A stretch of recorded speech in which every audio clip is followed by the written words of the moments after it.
Magandang araw, Podmates! Welcome sa kauna-unahang live recording ng aming podcast. Thank you to all the young people who made it all the way here. Alam ko, yung iba sa inyo galing pang probinsya, no? Batangas, Bulacan, may galing pang Cavite. Wow, we have more than 50 of you here today. Thank you. Today, we're going to be talking about artificial intelligence, no? And how it will affect our lives. It's already impacting us in ways that we're not even aware of.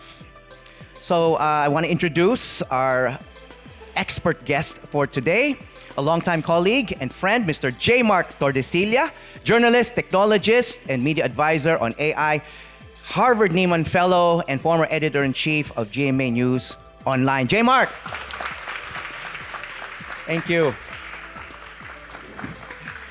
J. Mark, gusto ko lang i-share, no, na matagal kitang colleague and during the pandemic, nung naka-lockdown tayong lahat, isa ka sa nag-isip na kailangan na tayong mag-podcast. Oh, actually, we helped develop itong Howie Severino podcast during the pandemic because we can't see each other, but there still was a need for us to communicate. And we've come such a long way. Now we have a live audience. Before, hindi tayo pwede magkita-kita in person, and now we're doing it live. All right, J. Mark, no? You don't call yourself an expert. I called you an expert kanina when I introduced you. No? You're being a bit modest kasi sa totoo lang, maraming journalist, pero iilan lang, I don't know, you might be one of the very few who's also a computer programmer, no? Hindi ka man lang nag-major, nag-UP Diliman ka, but you went to Philippine Science High School, which is of course for science-oriented students. And then, anong inaral mo sa UP Diliman? So, actually, my background is in tech. I majored in computer science at UP Los Baños, did my master's degree in technology management in UP Diliman. So, I was working in tech, started even at GMA New Media. And then, a few years into that career, I made either what was the best or the worst decision of my life, which was to become a journalist. And I worked with Howie Severino at the Philippine Center for Investigative Journalism, and then eventually back at GMA News Online. And so I have my feet in both fields. My background is in tech, but most of my career has been spent in journalism. So, wag niyong isipin kung gusto niyo maging journalist, kailangan kayong nakatutok lang sa journalism studies or communication studies because, you know, you took a kind of a roundabout way to get to where you are. Where you're now a news leader in addition to being a technologist. Ako mismo, I majored in history. That's why I do a lot of history documentaries. But I've also been in news for a long time. No? But fast forward, nandito na tayo ngayon, and one reason why you appear here and you've been appearing in various other forums, especially on AI, is you took a year off from journalism, even from the Philippines, from the Philippine scene. Nag-Harvard ka, nag-Nieman Fellow ka, J. Mark, and what did you study there? So in 2023, I left GMA and went on my fellowship at Harvard. And it was the most exciting time to be on campus because everyone on campus was talking about ChatGPT. It had only been a few months after the release of ChatGPT. Number one, in the context of journalism, hindi nila inisip yung journalism at all. And number two, they weren't thinking about AI in the context of the Philippines and the larger global south. And so that sort of became my lane because of my background in both tech and journalism. Ako yung nag-iisip ng mga issue, paano ba maapektuhan ang journalism at paano ba maapektuhan yung mga bansa tulad ng Pilipinas. Well, I'm kind of surprised na sabi mo, Harvard na yon. You would think cutting edge sila in all things journalism and technology. Pero sabi mo, hindi nila masyadong iniisip yung impact ng AI sa journalism. So basically, you helped trigger that conversation there? Yeah, well, kasi sa Harvard, walang journalism majors. Merong parang student publication, merong Nieman Foundation for journalists, but it's a foundation for journalists who want to get away from journalism for a year. So iba-iba yung interest na pinupursue ng mga tao. So in the general population of the university, hindi talaga naiisip yung impact ng AI in journalism. So yun yung iniisip ko. And so I've been thinking about how AI will impact our industry and also our country in general going forward. So AI, of course, in addition to being the trendy technology now, it's what everyone is talking about, but it's also parang it's superpower ngayon, no? I mean, it has a huge capacity for both good and harm. How can we make sure that this technology supports the truth, defends the truth, and democratic life, no? Kailangan nating tanungin yan because we've learned from previous technologies that technology is a double-edged sword. Di ba? May benefit yan at may potential for harm. No? So, napag-isipan mo yan sa Harvard. No? It's not just all about creating things and generating content. No? It's also about making sure that there are guardrails para hindi ito maging parang Frankenstein and destroys the world. Siguro to start, no, Howie, isipin natin, the Philippines is actually one of the top countries in terms of using AI, and in particular ChatGPT.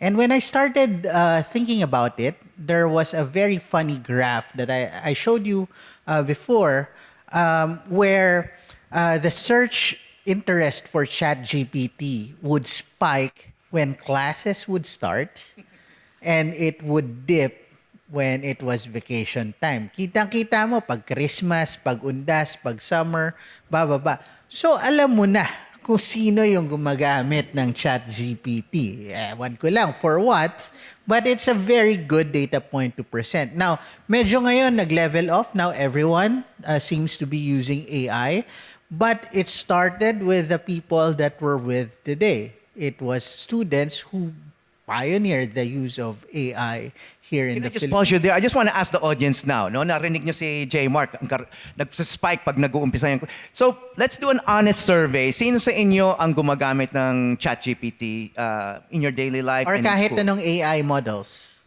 Magtaas na ng kamay. Honest survey. Sino sa inyo? Okay, so this is familiar not just as a concept but as a tool, no? As a tool, no? So, I just want to ask, paano niyo ginagamit? I mean, any volunteers? How do you use ChatGPT?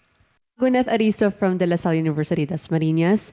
I mostly use Gemini po gamit ko. And I use Gemini kasi Google is such a big database of information. So, pag nagmamadali ako at kailangan ko mag-research ng napakalaking topic and I don't have the time to go through so many information at a very short, limited time, I use the deep research tool of Gemini po talaga. Yun po yung akin. So you use it for research? Yes, for okay, researching. Okay. Can we get a couple of other answers? Okay, does anyone have a different answer? Okay, over here. So ma'am, you're a teacher, right? Okay, Yes. so how do you use it? I'm Heidi Gonzalez from Batangas State University, the National Engineering University. So for classroom instruction, like for example, I have to prepare slides for presentation. So I do the content, but to make it faster and on my end so that I can be more productive, I use AI to help me or assist me in preparing the slides. Okay, so it's being used by a college student, by a college teacher. Anyone from high school use? Okay, yan sa likod yung a high school student naman, high school student.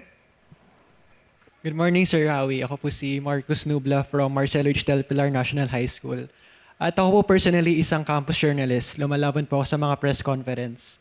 And ginagamit ko po yung AI para ma-improve yung gawa ko. Bale, magsusulat po ako ng raw, sariling gawa po. Then gagamitin ko yung AI to learn how to improve it more para mas ma-improve ko pa yung mga next drafts ko ng article. So anong AI tool ginagamit mo? Gemini rin po. Gemini din. Okay, Gemini.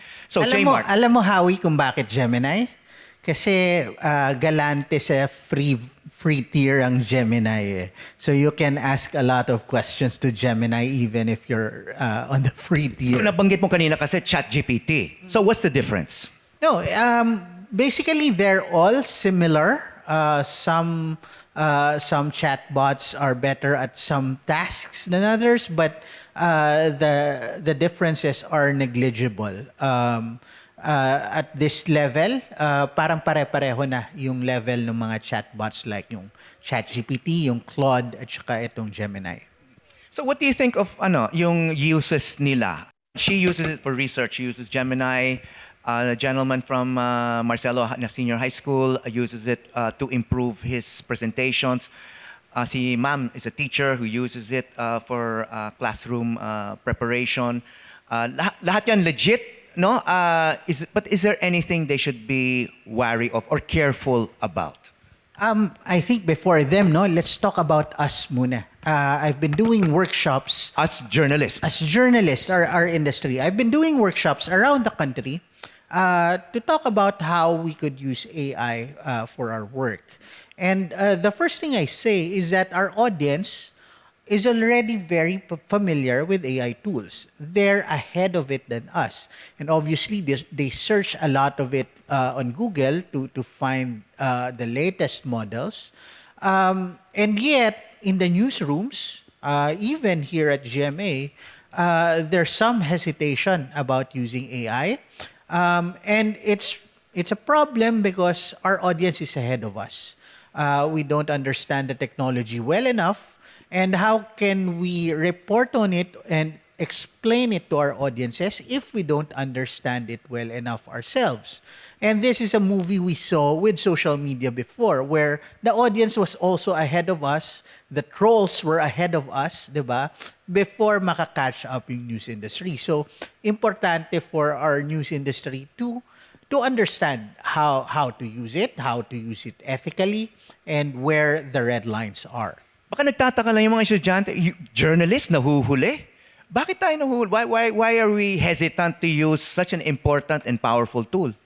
A lot of it is hesitation about how it's obviously there were reports at the start where journalists tried to use it and they didn't use it without human oversight or editorial oversight. They didn't fact check, and it was full of hallucinations, right?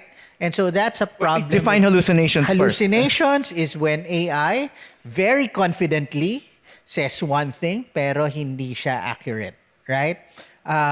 Para yung AI parang yung kaklase mo na ang tapang sa recitation tapos akala mo tama, 'di ba? Tapos pag chinek mo yung work hindi pala tama yung sinabi sa iyo. And so it's in the earlier iterations of these chatbots, it was only drawing from what it was trained on, right? And it was problematic if you were doing it for research because it was trained on Western data. It's going to be dumber about Philippine history or Philippine context than it would be about American history, for example. Ngayon, meron ng capabilities, sabi nga, yung deep research, it's now able to search the web and it would give you the links, but you're still going to have to fact check and check every link to make sure na tama yung pagkakasummarize ng AI doon sa link na binigay niya sa'yo. In other words, wag masyadong magtiwala sa mga lumalabas sa Huwag mga... magtiwala at all. Wag magtiwala at all. So you can't trust its output. You have to still check its output for accuracy. Lalo sa ating mga journalists kasi pag nagkamali tayo sa article o sa video na nilabas natin, hindi naman ChatGPT ang sisisihin. Ang sisisihin tayo. Diba? Okay, but these days, ginagamit ang ChatGPT for search. Dati Google, actually Google is a form of AI, di ba? Pero ChatGPT ngayon yung parang naging trendy search engine. Napansin ko, pag nag-search ka sa ChatGPT, may mga lumalabas na links. So you're really able to, minsan GMA News or other news organizations, ang lumalabas na source ng sinasabi ng ChatGPT. So it's really possible to verify. So you would suggest clicking on those links to Yes, see definitely. kung paano na-process ng ChatGPT. Still verify, oo. Kasi minsan magkakamali. Lalo ngayon, if you use Google, they are pushing AI overviews, di ba? The first few results are AI generated. And ewan ko kung napapansin nyo, ang dami niyang mali.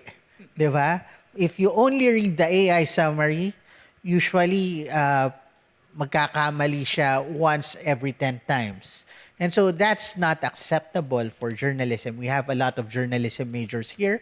And it's not acceptable in a lot of other facets of life to be that inaccurate. So kailangan mo pa rin i-check. Okay, I have a practical question, no? Kasi this is something on the minds of many college students, lalo na the ones nearing graduation, no? And I'm sure high school students are also thinking about this kasi iniisip nila kung ano yung i-major nila. Ano ba yung mga jobs that will be gone because of AI? At ano naman yung mga job opportunities?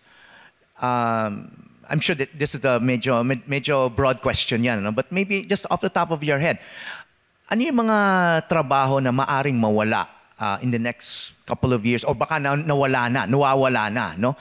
And ano naman yung pwede nilang paghandaan na mga bagong trabaho dahil nga dito sa mga bagong technologies? Masalimuot na usapan yan, Howie. Pero isipin na lang natin that technology brings about disruption. Maybe when you started your journalism career, wala pang laptops. Ewan ko kung may desktops na. Siguro yung layout artist may desktop, right? When I first started, manual typewriters. Exactly. Oo. And if you were an executive back then, you would have had a secretary assigned to you just to type your memos, right? And that job has gone away because everyone is now using laptops to type their own memos, right? Ano nangyari dun sa mga tao na yon? They found other jobs in the office. They found other roles in the office. And so hindi naman nagbago yung job level natin di ba? So ganun din sa tingin ko ang mangyayari sa AI. Magbabago yung nature ng trabaho. For the journalism industry, for example, we put a lot of focus on writing, right? When we teach J School, a lot of it is trying to get students to write, and it's a very important skill, right? But AI can write faster, right? And so where does your value lie as a journalist, diba? Ano yung kaya mong gawin na hindi kayang gawin ng AI, right? Ikaw yung kaya mong pumunta sa komunidad, sa rural community, makihalubilo ron at alamin yung kwento nila at maikwento yung isang kwento na ikaw lang ang makakapagkwento, right? And so that would, sa trabaho natin, yung balanse ng reporting at saka writing parang 50-50. Would it make that balance different? Would it make the allocation of our resources different? So, ang hirap sagutin ng question na yun, but I'm sure magkakaroon ng pagbabago. Okay, nabanggit mo yung writing skills and the importance of that, not just in journalism, but in almost everything. Traditionally, emphasis yung pagtuturo ng writing sa mga humanities courses, social sciences, even in sciences. As a scientist, a doctor, lawyers, you have to have a proficiency in writing to have a successful career, no? So may disadvantage yung mga hindi proficient. Kahit matalino, hindi naman lahat ng matalino magaling magsulat, di ba? Ngayon, with ChatGPT, would you say that the value of writing proficiency has gone down because you can easily prompt ChatGPT to produce, a nice memo, nicely written letter, speech, even article, no? Ang sinasabi mo is because writing has basically even the playing field for many. Kasi maraming ang magagaling na journalist. In other words, magaling maghanap ng facts, magaling mag-interview, ang galing sa observation. pero hindi sila mahusay mag-synthesize and then baka hindi na kabisado yung English grammar. Or minsan, mali-mali yung grammar, no? So, AI actually can be democratizing in that way. Think about a journalist from, say, Mindanao, a far-flung area in Mindanao, who can go into those communities and find those stories that we're talking about. Ngayon, pwede na siyang ma-publish ng isang American publication dahil maaayos na yung English niya. Before, kaya niya lang magsulat in his or her local language, di ba? So that is AI democratizing that field. Ngayon, does that mean na hindi na tayo dapat mag-invest ng oras natin sa writing? No, I think importanteng skill pa rin siya. And I think kailangan pa rin nating matuto without using AI how to write well. The way I think about it is if you're training for a marathon, right? So you practice running, right? But that's not the most efficient way to get to from one place to another. 'Di ba? Pwedeng mag-grab ka na lang o mag-jeep ka na lang. Pero pag nag-jeep ka, hindi ka lalakas, hindi lalakas yung resistensya mo. 'Di ba? If you want to get better at writing, then practice writing, right? And then I think there's still going to be value in good writing. In fact, some of the AI labs are hiring good writers to try to teach AI how to write better. Okay. So, but that's for a high level of writing na. Pero yung basic technical writing, pwede mo na ipagawa sa AI yan. I'm interested in the ethics of this. Sabi mo nga kanina, may mga journalists na mahusay maghanap ng info, mahusay mag-report basically, pero medyo mahina sa writing. So it's kind of democratized writing. Lahat pwede na maging good writer, no? So you can feed the information to an AI tool and it's going to come out with a smoothly written, grammatical, maybe even stylish article that can be published. Sabi mo nga, pwede na mag-compete internationally. But are there like ethical issues about that? Do you have to declare na ginawa ito ng AI? It was your lived experience. This is your information, pero you fed your notes into the AI tool. Ang lumabas, napakagandang article. I can't help thinking na parang may ethical issue yan, J. Mark.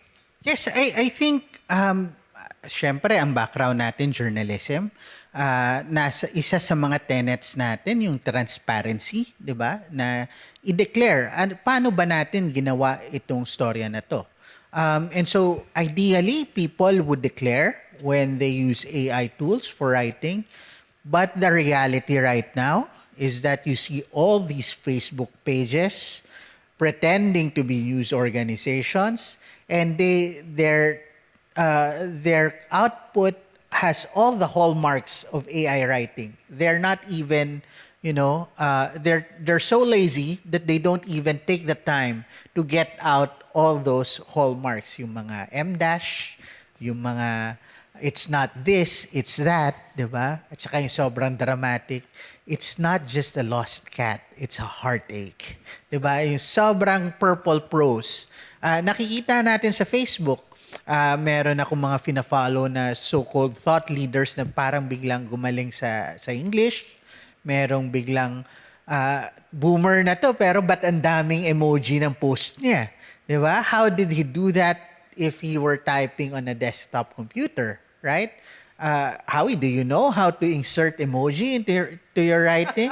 Right? And so that's a telltale sign that they probably used AI and they probably didn't declare it. Now, ideally, they would. But you see these pages getting tens of thousands of followers, sometimes even hundreds of thousands of followers. So, unfortunately, it seems like the audience doesn't care. And that's the third person in this conversation. Yung audience ba natin, do they care? Yung audience ng journalists and writers for publication. Let's talk about AI in schools, no? Kasi alam ko nag-a-appear ka rin sa mga campus para pag-usapan ito, no? Ano yung mga lumalabas na issues diyan? Kasi yung ibang teachers na nakakausap ko, they seem fixated on preventing cheating via AI. No? But what would constitute cheating in this day and age when these tools are so available? It's on your phone. No? Should teachers even be devoting time to finding out kung gumamit ng AI tool yung isang estudyante sa kanyang submission, or should teaching itself change and incorporate AI literacy or AI tools in education? The problem, how we know, is that there are tools, websites that claim to be AI detectors that some faculty members are using, but have been proven to be ineffective. So merong hindi na detect kung AI nga yung ginamit. And then worse, merong false positives. Like sinasabi, kahit ako yung gumawa nito, dahil maganda yung pagkakasulat ko, the tool thinks that it's AI.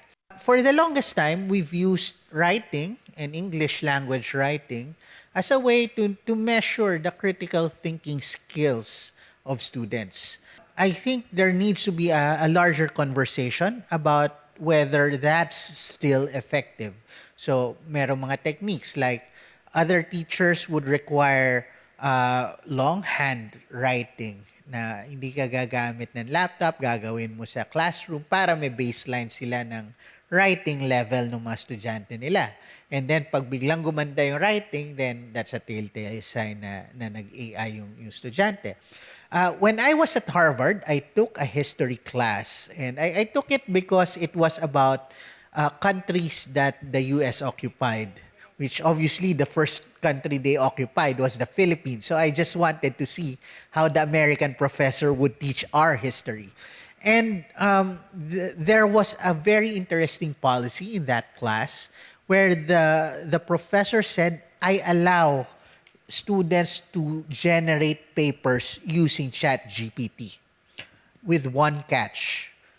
When you submit your paper, disclose it, and also tell us the prompt that you used to generate the paper. And so that prompting sequence or that prompt actually would give you a better idea of whether the student understood the assignment, whether they knew which sources to go to, and what critical thinking they applied to the assignment. Kasi delikado rin yung paggamit ng AI. We've seen reports, di ba, na it made up lists of sources that did not exist. So, hindi naman bago yung tamad na estudyante, hindi naman inumbento yun ng AI, di ba? Pero yung AI makes it apparent na, itong source na to doesn't exist, pero nasa paper ng estudyante na to. Dahil kahit AI na nga, trabahong tamad pa rin yung ginawa niya. Okay, sabi mo nga, we need to enlarge the conversation about AI in school. So I want to just ask the audience, no? I mean, sino sa inyo yung nagkaroon na ng klase or classroom experience where AI was actually taught or was made part of the methodology ng teacher na pag-usapan?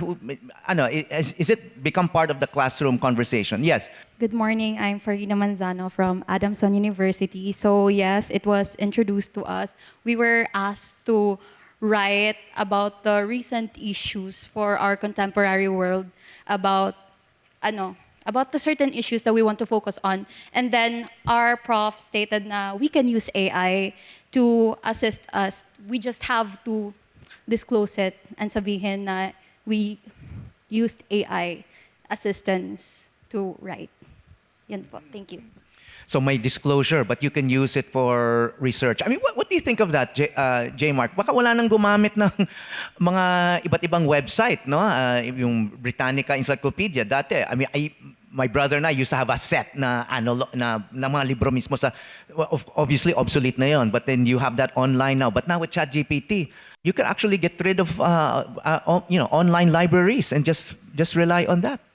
Yeah, it's a problem, no? Kasi yung sustainability nung ground, yung tinatawag natin na grounding information, di ba? There's training data and there's grounding data. Yung training data, yun yung ginamit nung LLM, nung Gemini, ng Google, ng ChatGPT to learn how to read and write. Right? That's the training data. That's not reliable. That's prone to hallucinations. Now, to correct that, there's grounding data where they read your question and then they search the web for data that would help answer your question accurately. Ang problema sa industriya ngayon na I think a lot of newsrooms around the world are panicking about it is the idea of Google Zero, where people just look at the AI summary and then they don't click through to the website. And so websites like ours, GMA News Online, won't get the advertising revenue anymore of that click. And yet they spent all this money to do the reporting for that information. So yun, kailangan din pag-usapan. Paano ba mako-compensate ang mga publishers, both yung Encyclopedia Britannica and news websites, dahil yung data nila yung updated, yung tama, na ginagamit na grounding data ng mga chatbots, and how will they pay for their work? So, iniisip din natin sa industriya kung ano ba yung tamang sistema para makompensate tayo. And of course, before the AI tools, there was a similar issue with Google na ang laki ng kinikita from advertising without really producing original content. Right. It was just just lining up links to for your queries, and a lot of the advertising went to them rather than the websites that were the links that Google was sharing with the general public. Right. And so masusupercharge yun with AI. Kasi yung AI, sinabi na sa'yo. And kahit sabihin ko sa inyo, mag-click pa rin kayo sa link, i-check nyo pa rin, chances are the people who are not in this room, they probably won't click on the link. They'll just read whatever it gave them. Kasi, tayo naman, merong mga estudyante na pati yung end ng prompt ng ChatGPT, nakokopya nila dun sa papers nila, di ba? And so, if we can't even get them to delete that part, how can we get them to click on the link?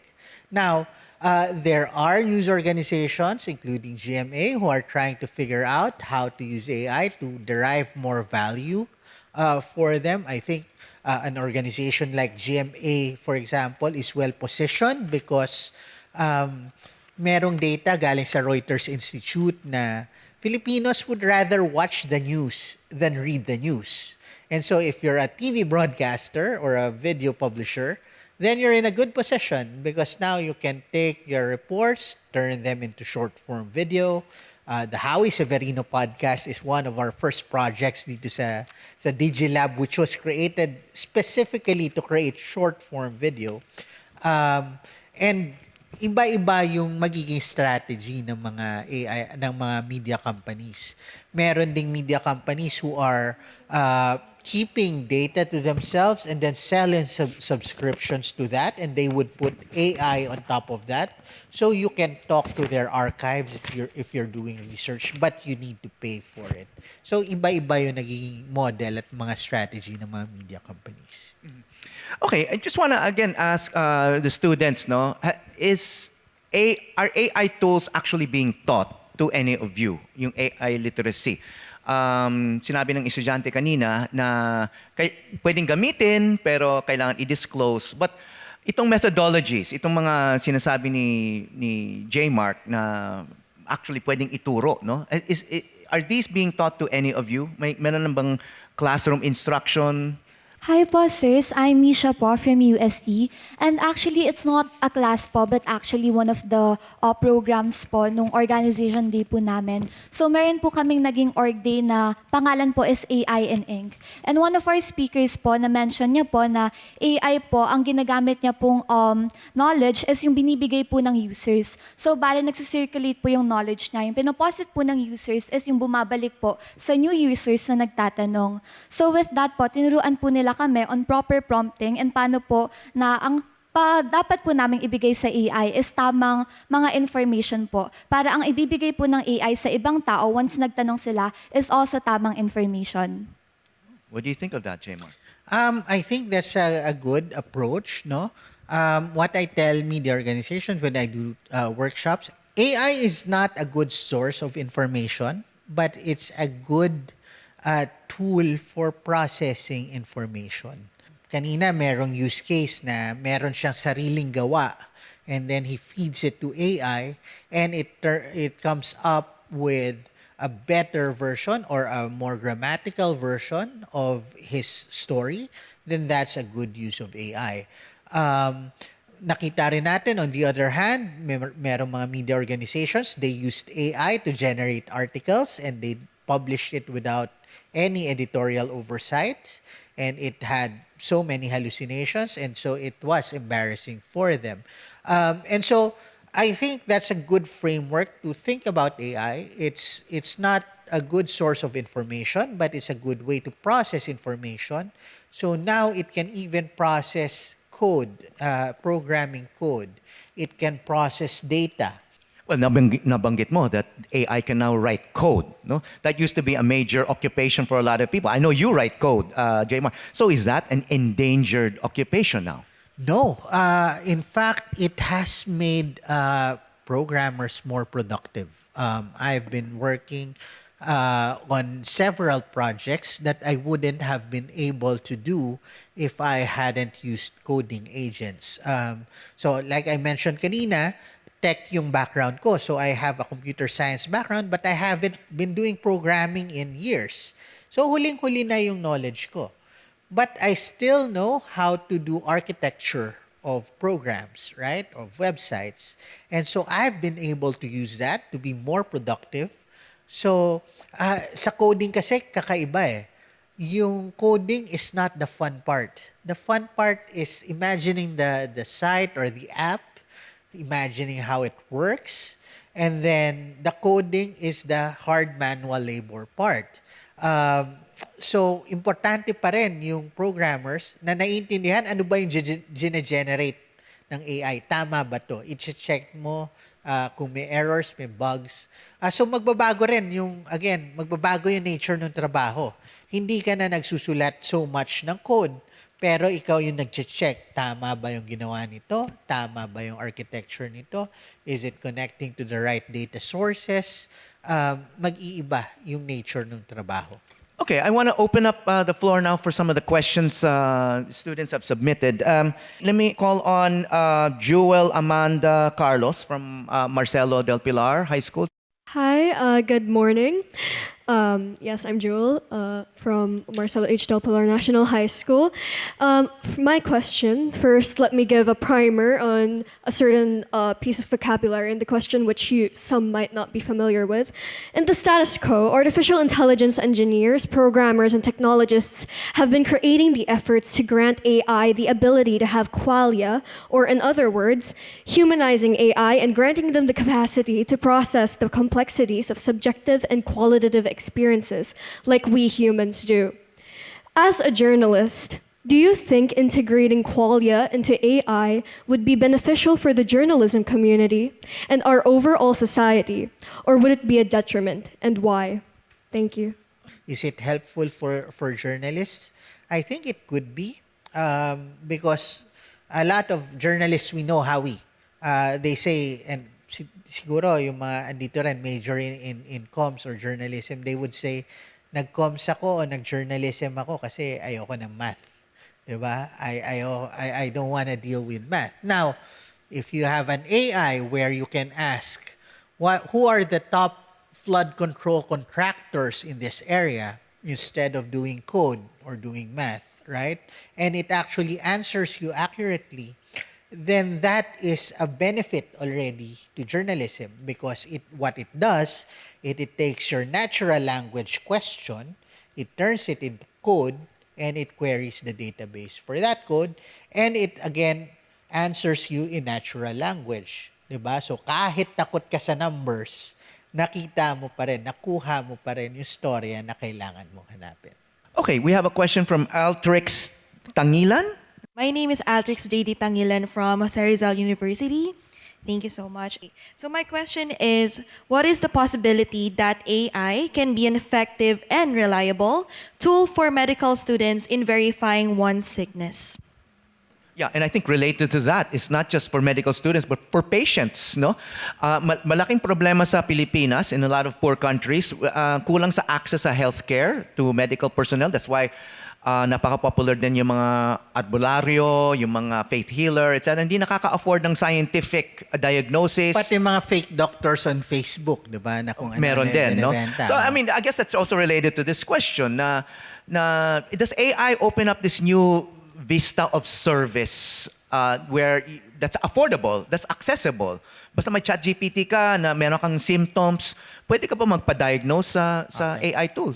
I'm not an expert, no, Howie, on medicine, but the latest research and the latest reports indicate na they're not reliable tools for diagnosing you kasi wala sila nung clinical experience.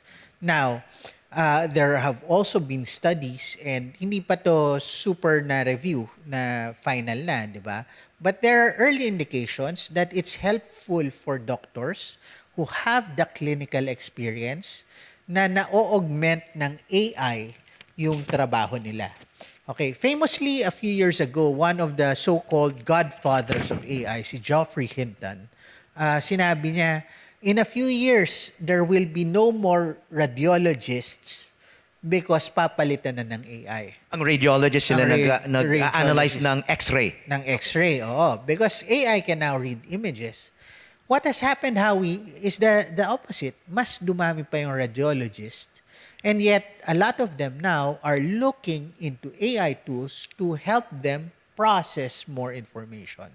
And so what has happened is that hindi nawala yung trabaho, nagsisimula ng magbago yung nature ng trabaho. And AI becomes a part of the arsenal of the radiologist to service more patients that they otherwise wouldn't be able to service. And so a lot of the systems that I work on as a journalist are actually systems that involve both human and AI. And so right now, today, most of the best AI systems amplify human expertise. And so kailangan pa rin ng human at saka AI interaction now. Down the line, 5 years down the line, 10 years down the line, I don't know how much better the technology is going to get. But as of now, parang kailangan pa rin nung parang cyborg na operation na combination ng human at saka ng AI. Okay, that's quite clear. Okay, we have a question from Punzalan, Leia Angeline Punzalan of De La Salle, Dasma. Hello po. I am Leia Punzalan from De La Salle, Dasmariñas. My question is, being in the industry where the truth is essential, how does AI help in terms of sifting through misinformation? Can it be utilized in such ways? Or ano po? How we know our friends at Verifiles, last year they worked on a project where they took their fact-checking database and they created an AI engine so that you will be able to search that database of their fact checks, right? So that's very valuable already to us as journalists and people who do research. Like, you can see, ano ba yung latest misinformation tungkol dito sa flu, for example, or sa vaccines, di ba? What are the latest scams, no? But that's only the tip of the iceberg of the potential of that kind of application. Think about scams that transcend borders. For example, Howie, I don't know if you've been a victim to this, but I know our colleague Jessica Soho has been a victim where her likeness was used in a deepfake to sell pills or other medication. Howie, ano ka na ba? Yes, naging victim ako ng Naging victim deepfake. ka na I rin. was selling health supplements. Okay. What's funny is that when I was at Harvard, I talked to the leading newscaster of in Canada. Siya yung parang Vicky Morales of Canada. And when she found out I was working on AI, the first thing she told me was, actually, victim ako ng deepfake na nagbebenta ng mga health supplements, no? So it's transnational already. So alam mo na pare-pareho. Now, going back to that misinformation database, yung mga na-fact-check ng isang fact-checking organization, imagine if we can share that across the world and we can use AI to spot trends na, ang daming scam na ganito sa ganitong bansa. Baka pwedeng other countries can take preemptive action. Here at GMA, sa DigiLab, we've tried to create projects to pre-bunk misinformation, which is trying to inoculate, parang bakuna, you inoculate the people to misinformation, uunahan mo na yung misinformation, diba? So if you have databases of that around the world and you connect them, baka we can learn from each other, we can surface trends, and we can fight misinformation more effectively na ngayon naghahabol tayo di ba? May misinformation, if a fact check natin, pero too late na, naniwala na yung mga tao, na-scam na yung mga tao. Baka ngayon pwedeng preemptive na, ito yung uso na scam sa ibang bansa, baka dapat alamin na natin how to create content that would protect our audiences and our citizens from that type of scam. What do you think of regulating AI tools so that at that level na they filter out known sources of disinformation, of falsehood? Para hindi na kailangan i-fact check dahil yun nga yung reliability ng mga queries sa ChatGPT, for example, ay tumaas. So you're less suspicious na may makakalusot na fake. I'm always suspicious of efforts from government to regulate any platforms. We've seen that in the anti-terror bill and the cybercrime bill, where inevitably they're being used to threaten independent actors, including journalists. No? Right now, wala akong makita na harm ng AI na hindi pa pwedeng kasuhan. Like, for example, pag ginamit ang AI para i-scam ka, pwede mong ihabla yon dahil nasa cybercrime bill na bawal mang scam online. Now, ang problema natin yung enforcement, di ba? Yung cybercrime, it's distributed, but the cybercrime division of our law enforcement is centralized. Right? Hindi ka pwede pumunta sa presinto at magreklamo na na-scam ka sa Facebook, sasabihin sa'yo pumunta ka sa Maynila or sa whatever center to file a cybercrime complaint. So, yung law enforcement yung hindi nakakahabol. There are efforts now by the platform, some efforts, like for example, Google has watermarking technology on their synthetic images and videos. So, if you suspect a video that's spreading misinformation or curious lang kayo kung AI ba to, the first thing you should do is screenshot that image or that video and ask Gemini if it generated that video. And it's a technology called SynthID. It's a watermarking technology. And if it was generated by Google, it will say that it was generated. Now, the problem, Howie, there is that other companies don't want to adopt it, maybe because of competition, and also the platforms don't want to label AI. So, ang dami kong kilala from Gen Alphas to boomers na naloloko or natutuwa sa AI-generated content sa Instagram. Diba? So, actually, iniisip ko, feeling ko, ang unang madidisrupt nitong AI-generated content, yung mga content creators na puro paandar lang o puro patawa lang sa Instagram, di ba? Sila yung mathithreaten ng AI. Okay, we have a question from Marcos Nubla. My question is actually similar to what Sir J. Mark shared earlier about radiology. So, many think that AI will cause widespread unemployment and replace human creativity. But what do you think about the idea that AI will spark instead a modern creative renaissance? Some argues that the widespread presence of AI will first free up people from mindless jobs, giving them the opportunity to pursue truly creative jobs. And second, raise the value and demand of pure human creativity in a world full with AI slop. What is your perspective about that? Okay, so we've been talking about the dangers. Ang opposite naman yan, yung potential, the potential blessings, benefits of AI. I think it's already happening, especially sa development, sa programming. A lot of programmers are reporting being more productive using coding agents, no? Madali kasi na domain yung programming because if there's an error in your code, it just wouldn't work, and then AI will be forced to debug it, no? To your point about in a world full of AI slop, I think that's a correct point. I think there's a lot of value that's going to be given to writing that is human, that is original, that is creative. Howie, we were talking in the back earlier. I liken it to chocolate. Diba? Most of the chocolate you eat, whatever brand it is mass-produced. It's probably bad for you, but you just consume it to get that fix, right? Most of the writing we consume, ganun din, diba? Mass-produced, commoditized, diba? Update on the weather, update on the road closure. When I was with GMA News Online, our top content every year is walang pasok content, diba? Kasi you keep refreshing the news page for in-announce na ba na walang pasok sa... Kaya madalas pinifake din yun. Kaya nabibiktima rin kayo. Kaya dapat sa GMA News Online lang kayo mag-monitor ng walang pasok. No?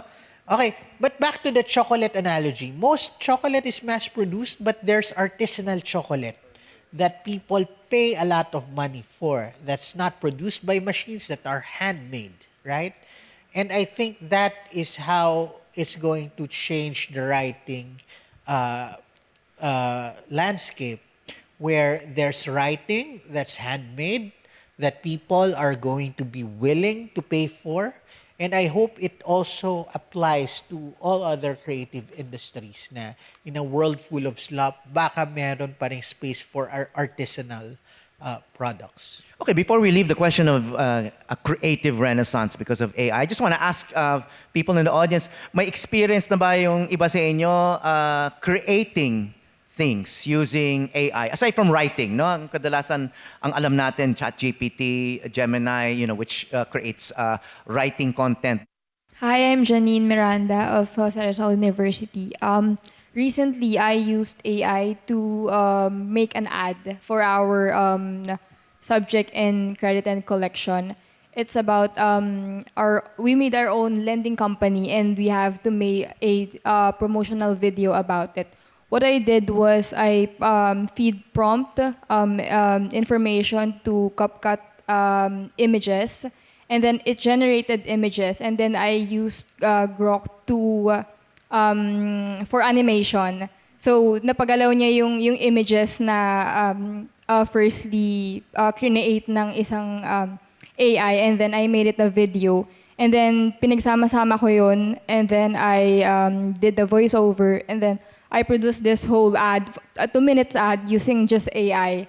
But what frustrated me is that a lot of my classmates or people thought it was easy kasi AI. So yeah, I used all AI to create, even the flow of the video, I used ChatGPT to create a flow. I just feed what I wanted I wanted the video to look like.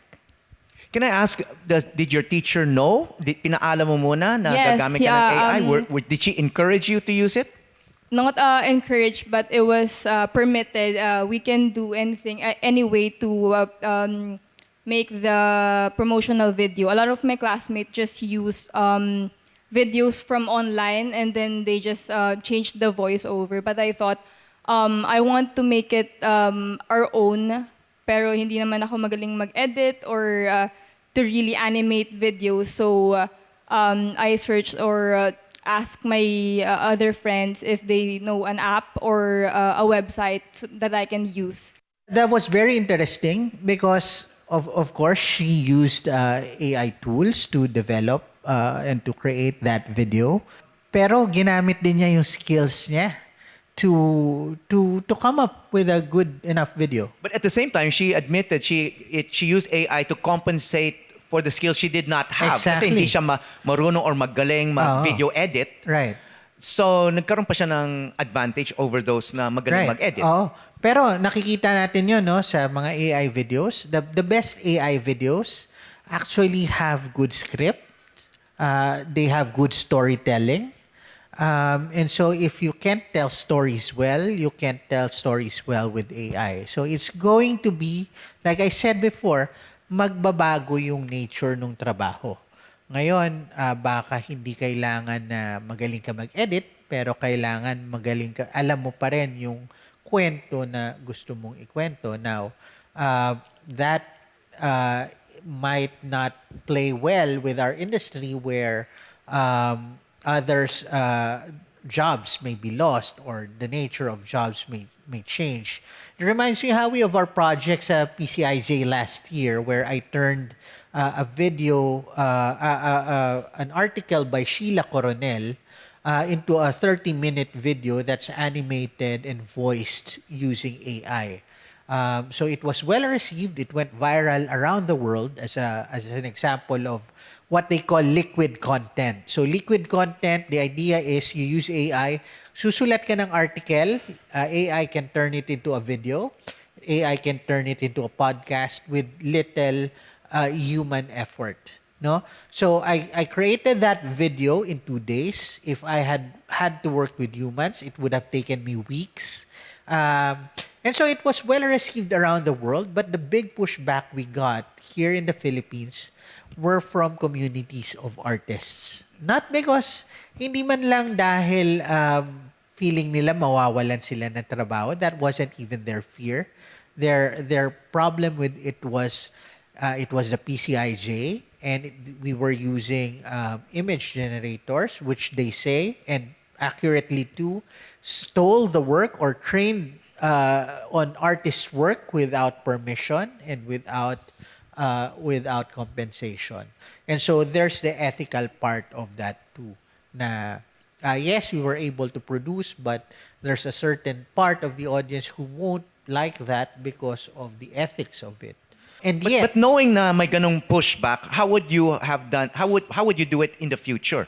it depends, no? It depends on the media organization, right? If it were GMA doing it, right, there might be more pushback because they would say, why would GMA use AI when it could use artists to do it? They can pay artists. But if you're a small publication in, say, Palawan, you only have 5 people, maybe it's more acceptable to audiences if you use synthetic images or synthetic video, no? Audiences don't seem to mind. Lahat ng Facebook pages ngayon, meron ng picture na ChatGPT generated.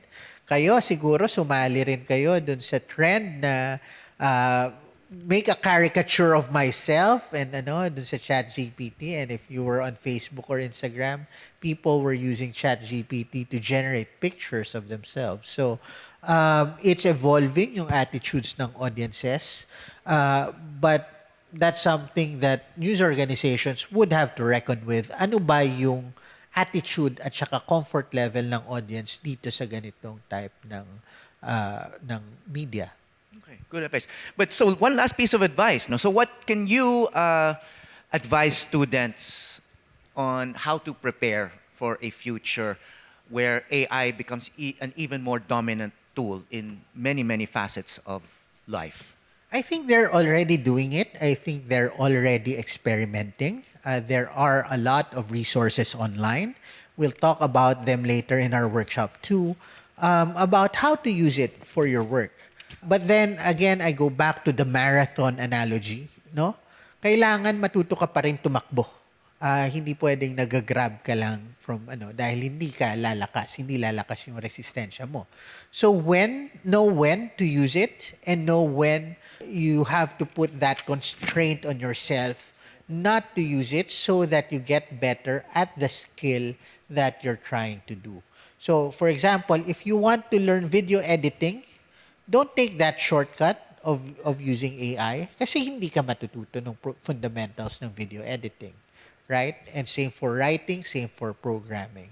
And so figure out when you should be using AI because you want to better yourself, and then also figure out when you should use AI to experiment and try to find things na hindi pa alam ng mga tao na baka ikaw ang makadiscover.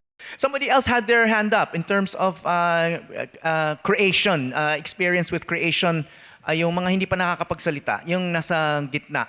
I'm Christine Joy Reyes po from JRU, a nursing student po. So in our part po, we have this nursing informatics subject wherein our professor po encourage us to use different tools, AI tools, para po mag-generate, mag-prototype po ng feasible na something na wala pa po inside the hospital or outside in the community na magagamit po para mas mapabilis po yung monitoring sa mga patients. And in our case po, sa group po namin is gawa po kami ng isang for the elders na makakatulong po sa mga elders inside the hospital since hindi po lahat ng patients is merong bantay 24/7 and some of hospitals po is hindi nila ina-allow. So, we use the AI po, which is the ChatGPT, to make po yung image, which is requested by our professor, kung pwede daw po kaming gumawa ng video or ng image na talaga makikita kung para saan yung purpose niya talaga at mas ma-visualize po namin yung magiging purpose po ng product namin. Interesting. Nursing student, no? Sa JRU. Yeah, using it in a very practical aspect. Actually, yung use case na yon, that's a use case of ideation, no? Parang you were using the image as a, kumbaga sa atin sa media, storyboard, di ba? Or pang brainstorm, di ba? About how you can effectively change the system and AI allow you to visualize that. Actually, ideation is one of the best use cases of AI, brainstorming. Diba? When we do brainstorming, what do we say? There are no bad ideas. So take as many ideas from AI as you could, but also filter them out for bad ideas, right? If you ask it for 10 ideas, Howie, it will probably give you 9 bad ideas. But if only one idea is good, then that's already a worthwhile use of AI. Another thing that you can do is you can use it to build Steelman arguments. I'm sorry, what's that? Steelman arguments. So yun yung Steelman. Steelman. Bakal. Kabaliktaran ng strawman. Di ba? Pag yung strawman fallacy, we build a weak opponent so that we can knock them down. Di ba? So that's a fallacy. But build a steelman. Parang if you write an article, build a steelman na kalaban mo. You debate with it, right? So if you write an article, ask it, ano sasabihin ng mga troll na ganito yung point of view about this article? What are the weaknesses in my argument, right? So again, it's not a good source of information, but it's a good way for processing information that you already feed it. Okay. But I saw a couple of other hands here. Anyone else want to contribute? Yeah, over here. From? Good morning. My name is James Andrew Valencia from the National University, the Watchdog. So, as a creative myself and doing filmmaking and also creative works for organizations and businesses, I use AI. It made my life easier, specifically when it comes to generating, let's say, for a storyboard. Before, we used to draw it, but now we could use the Nano Banana Pro of Google to just generate the images itself. And also, we use Higgsfield AI in terms of, let's say, transitions, and also making it also makes our visions, and say using backplating or green screens, and just using it in ways we could not use before. Because before we have to just do it ourselves, pero doing VFX and stuff. Pero now it just made it a lot easier for us in our creative, and also to sound design, because we can also just generate our own AI voices and also music and just the prompt. So as a creative myself, it made us a lot. It made our lives easier po. What do you think? Yeah, I think that's a very advanced use of AI. A lot of newsrooms around the country don't even know how to use AI that way. I go back to our experiment, Howie, no, on PCIJ. I used AI voices for that, and what's interesting was when I made my friends from the US listen to it, they hated it. They said it sounded so AI. Right? So, nega sa kanila yun. Pero when Filipino journalists listen to it, even Sheila Coronel, I already told her this is AI. Her first question to me was, is this really AI? Because I used a voice model that spoke with a very slight hint of a Filipino accent. Right? So, the narrative was in English, pero may hint ng Filipino accent dun. And so, actually, that project did better on the podcasts than it did on video because the Filipino ear can hear the Filipino accent in the AI. And that's, I think for me, that underscores yung importance of inclusivity na merong Filipino voice model doon. Dati yung sa TikTok, di ba, parang naging thing pa yung English accent, mali-mali yung pronunciation ng Filipino names, and it became a thing on TikTok. But now, right, AI models are good enough to put Filipino accents. Now, there's a divide pa rin na AI is good at English with a Filipino accent. It's okay in Filipino and in Cebuano. It can do Cebuano. But what about Waray or Bicolano or Ilonggo and the BARM, right? And you can't use AI to transcribe interviews in the BARM where there's so much data that needs to be collected. BARM, yung Muslim Mindanao. Muslim Mindanao na they're behind in all metrics of human development, diba? So we need to spend more time there, but we can't use AI tools suddenly. They're not as effective. We can't use it for transcription. So we need more time to do the work there. And so that's where yung tinatawag natin na digital divide na AI can also widen that kind of divide. You know, we have to wind down now. You know, you've been such a sharp and articulate audience, no? Maraming salamat sa mga schools na nagpadala rito, mga orgs. Thank you so much. Thank you so much for the terrific insights and the service that you're doing to prepare society for the age of AI. Thank you, J. Mark. No? Thank you, Howie, and thank you everyone for having me here. Okay, tandaan lang natin, podmates, nakakatalino ang mahabang attention span. Mabuhay kayo at ingat lagi.